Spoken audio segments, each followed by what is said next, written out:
darkness. The cold wind howls across the desert. Sand whips against weary faces. Thousands stand trapped between the impossible. Before them, a sea that stretches endlessly. Behind them, the thunder of horses and iron chariots. Pharaoh's army, burning with vengeance, closing in fast. A mother clutches her child. An old man grips his staff, his eyes wide with fear. And in the center of the crowd, one man stands still. Moses, the same man who once fled Egypt, the same man who faced Pharaoh with trembling hands. Now, he stands between freedom and death. The people cry out, "Was it because there were no graves in Egypt that you brought us here to die?" Their voices rise like a storm of despair. But Moses lifts his staff, his eyes fixed on the horizon. And he says, with a voice trembling yet full of faith, "Do not be afraid. Stand firm. You will see the deliverance the Lord will bring today." The wind grows stronger. The waves roar. The moment before the impossible. It began with a promise. Centuries before this night, God had told Abraham his children would be as many as the stars. But his people became slaves, broken, beaten, forgotten. For 400 years they cried out, and God heard. He called a man named Moses from a burning bush that did not burn. He sent him back to Egypt, the land he once fled, to face the most powerful ruler on earth.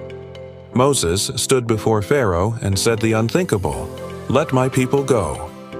10 plagues shook the empire. The Nile turned to blood. Frogs covered the land.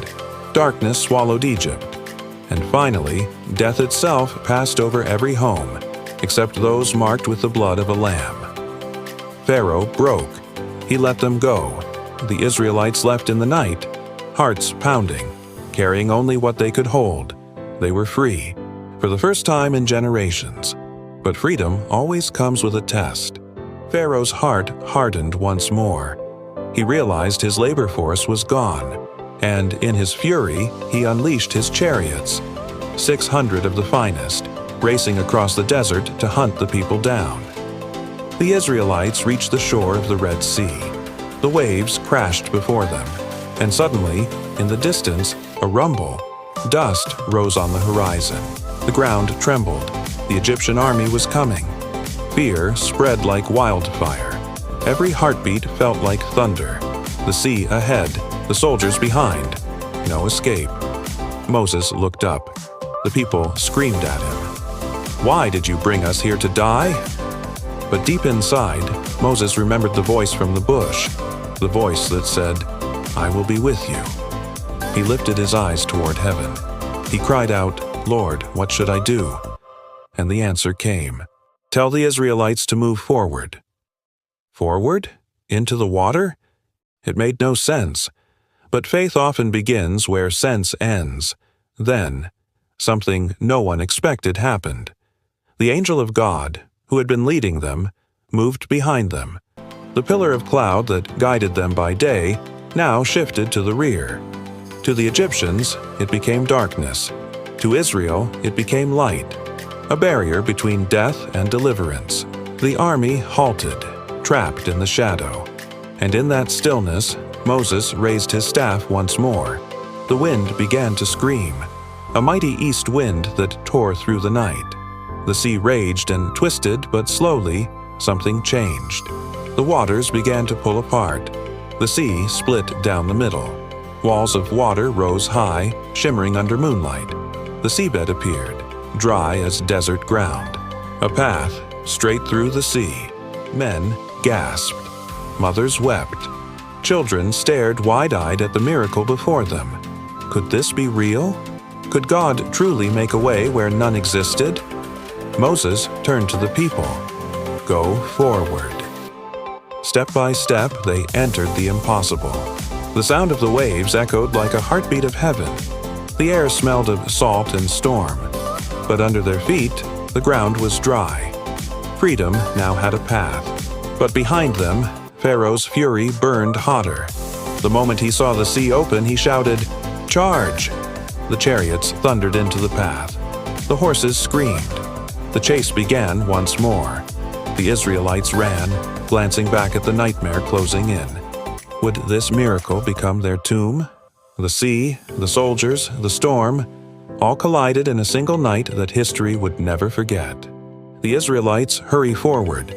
Their feet pound against dry earth that moments ago was ocean floor. Walls of water tower on both sides, glistening, alive, and roaring with the power of God. Every breath feels heavy with wonder and fear. Children cling to their parents. Men carry the elderly. The path seems endless, a narrow corridor of faith carved through the impossible. Behind them, the thunder grows louder. Pharaoh's army surges into the sea path. Flaming torches flicker against the water walls. The chariots slice through the darkness like blades. The Israelites look back, hearts trembling. They see the chariots gaining ground. The miracle that gave them hope now feels like a trap once more. But somewhere deep in the chaos, one child looks up and whispers, "God opened this sea. He won't let it close yet." That whisper spreads like light through fear. Step by step, they keep moving forward. Faith doesn't mean the fear disappears. It means walking through it anyway. Moses glances back at the wall of water. His robe whips in the storm. His eyes are fixed not on the Egyptians, but on the God who called him. Then it happens. The pillar of fire blazes brighter than ever. Its light splits the night. The Egyptians try to push forward, but confusion strikes their camp. The wheels of their chariots twist and jam. Horses rear in panic. Soldiers shout to one another, "Let's flee from the Israelites. The Lord is fighting for them." In that single moment, heaven itself seems to declare, "You cannot chase what God has set free."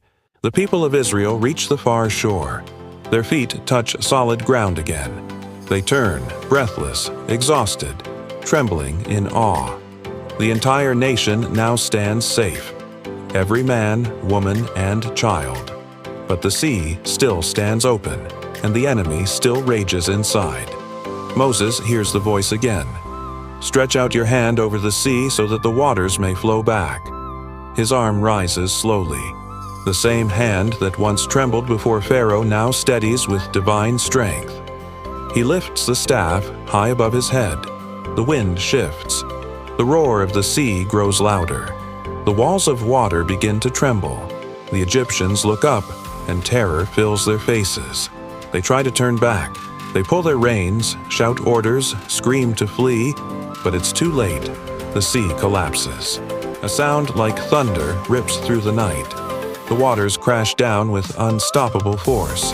Chariots vanish in the flood. The waves swallow every trace of the army that once ruled an empire. In moments, silence. Only the wind. Only the waves returning to calm. The Red Sea closes, as if nothing had ever happened. But something had changed forever. Dawn breaks over the horizon. The first rays of sunlight spill across the sea. The waves shimmer, gentle now, peaceful, no longer a weapon, but a witness. On the far shore, the people of Israel stand in silence. Tears fall, hands lift, hearts overflow with awe. They had seen with their own eyes what no generation had ever seen, the God of heaven making a road through the sea. A murmur spreads through the crowd. He did it. The Lord has delivered us. Then Moses' sister, Miriam, steps forward. She lifts a small tambourine. The rhythm begins softly, then stronger. Women join her, dancing, singing, weeping, and the words rise like a sunrise across the desert. Sing to the Lord, for he has triumphed gloriously. The horse and rider he has thrown into the sea. They sing not just because they are free, but because they know who set them free.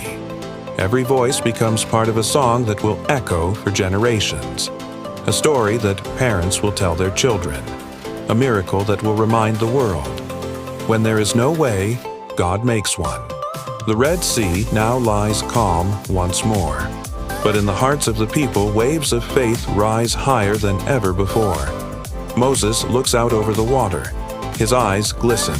He whispers softly, "Only you, Lord." Only you could do this. And somewhere across time, that story still speaks. In every impossible moment, in every corner of fear, in every life that feels trapped between the sea and the storm, because the God who parted the Red Sea still parts seas today. The wind has quieted. The songs fade into the distance. Children rest in their parents' arms, eyes heavy with peace. But Moses still stands, watching the water shimmer under the morning sun. He knows this moment is more than victory. It's a revelation. The same sea that once seemed like death became the very path of deliverance. The same water that blocked their way was the weapon that destroyed their enemy. It's as if God whispered through the waves, "What you fear most may become the very thing I use to set you free." Every miracle in the Bible has two sides. 1. The power of God revealed. 2. The heart of man tested. The Red Sea was not only split by divine power, it was split by trust. Faith wasn't just believing that God could do it, but walking into the sea before it happened. Each step Israel took that night was a step away from fear, and a step toward the God who never breaks his promise. And maybe today, you stand before your own Red Sea, a wall of impossibility, a situation that looks too vast, too deep, too final. Maybe the waves are called debt. Maybe they're called sickness, heartbreak, or failure.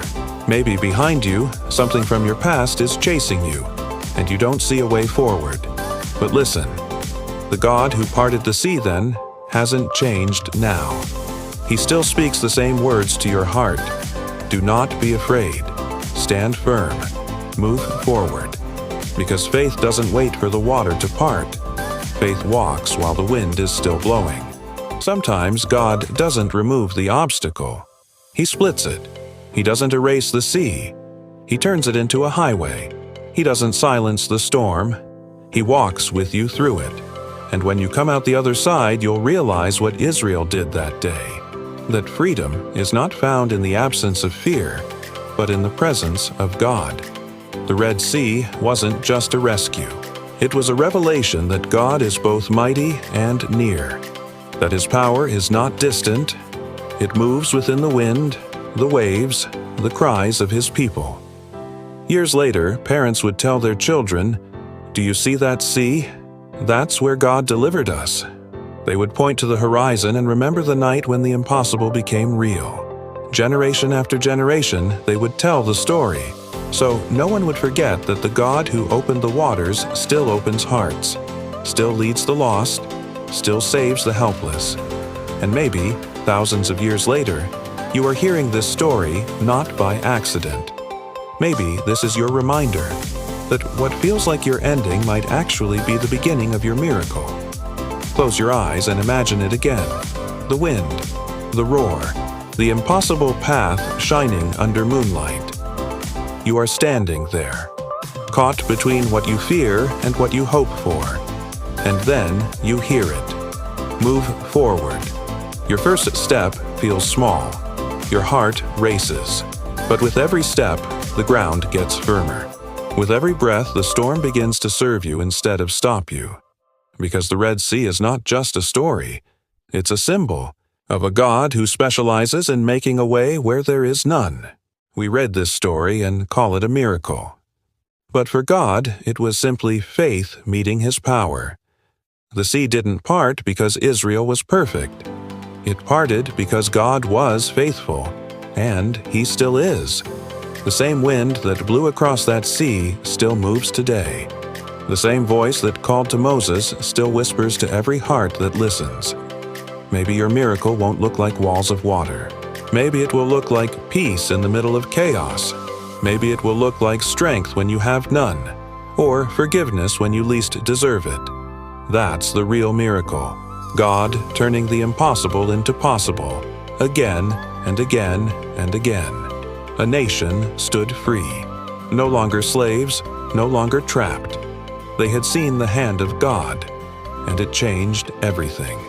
And today, their story still speaks. Because the same God who parted the Red Sea can part the storm in your life too. If this story moved you, share it with someone who feels trapped in their own sea right now. Because sometimes the miracle begins when one heart reminds another that God still makes a way. And if you want to keep walking through more stories of faith and wonder, make sure you subscribe, because the next miracle story might be the one your heart needs to hear.